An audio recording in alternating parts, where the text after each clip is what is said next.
안녕하세요. 부동산 길잡이입니다. 5월부터 금융통화위원회에서 금리 인하에 대한 소수 의견이 나오기 시작해서 상당수 금융통화위원회 의원들이 금리 인하를 하는 방향으로 선회를 하고 있는 중입니다. 빠르면 8월 정도에 금리 인하가 단행될 가능성이 높은 상황입니다. 기준금리 인하로 인해서 기존의 주택담보대출을 받으셨던 분들도 앞으로 주택담보대출을 받으셔야 하는 분들도 고정금리와 변동금리 중 어느 것을 선택을 해야 하는지 고민이 되는 상황입니다.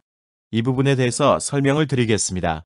많은 분들이 기준금리와 주택담보대출 금리가 같은 방향으로 움직인다는 고정관념을 가지고 있지만 그건 잘못된 생각입니다.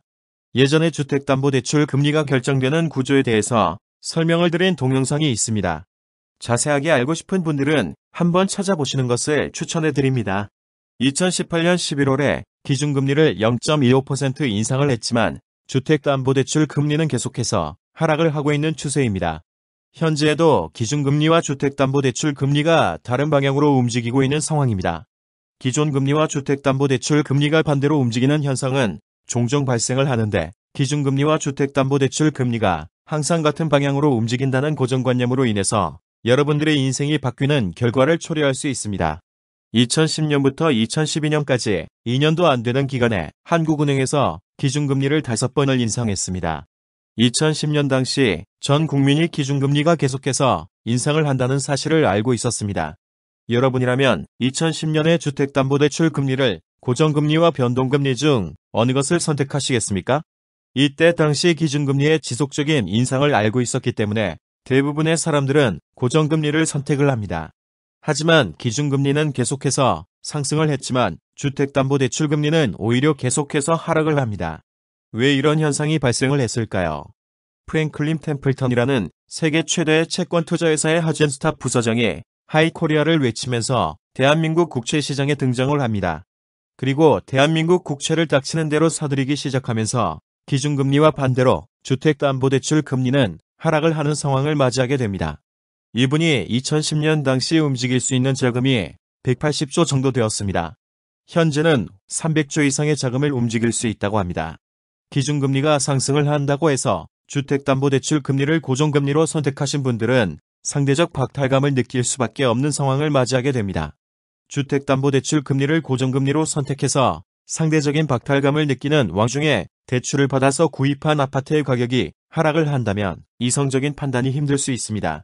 2010년 당시에 주택담보대출 금리를 고정금리로 선택하신 많은 분들이 상대적으로 높은 주택담보대출 금리와 계속해서 하락을 하는 아파트 가격에 못 버티고 아파트를 매매를 하고 전세로 돌아서는 결과를 가져옵니다.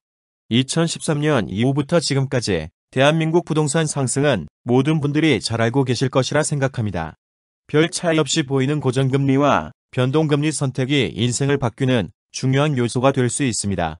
2019년 현재 주택담보대출 금리가 계속해서 하락을 하는 이유는 아주 간단합니다. 외국 자본이 열심히 대한민국 국채를 사들이고 있는 상황입니다. 외국 자본이 계속해서 대한민국 국채 보유량을 증가시킬 것으로 보여지는 상황이고 기준금리까지 인하 가능성이 높은 시점에 주택담보대출 금리는 더욱 떨어질 가능성이 높은 상황입니다. 하지만 고정금리를 추천해 드립니다. 대부분의 분들은 투자의 목적으로 아파트를 구입하는 것이 아니라 여러분들이 사랑하는 사람과 함께 거주하는 내 집을 마련을 한 상황입니다. 어떤 변수로 인해서 외국 자본이 빠져나가는 경우가 발생하면 주택담보대출 금리는 기준금리와 상관없이 급격하게 상승을 할 수 있습니다. 그리고 2012년과 동일하게 부동산 가격이 하락을 하게 되면 심리적으로 받는 압박감은 생각 이상입니다. 심리적 압박감으로 인해서 이성적인 판단이 어려운 상황이 될 수 있습니다. 아파트를 보유해야 하는지, 매매해야 하는지, 언제 매매를 해야 하는지 극도의 이성적인 판단이 필요한 시기에 상대적으로 높은 주택담보대출 금리가 판단을 흐리게 합니다. 현재 주택담보대출 금리도 충분히 낮은 상황입니다. 욕심을 부리지 않는 것이 내 집 마련이 목적인 분들에게는 장기적으로 볼 때 일반 개인이 예측하기 힘든 국제적인 문제의 변수로 인해서 어려운 상황이 발생하더라도 이성적인 판단을 할 수 있는 환경을 조성해서 대부분 더 큰 이득을 가져다 주었다는 점을 명심하셔야 합니다.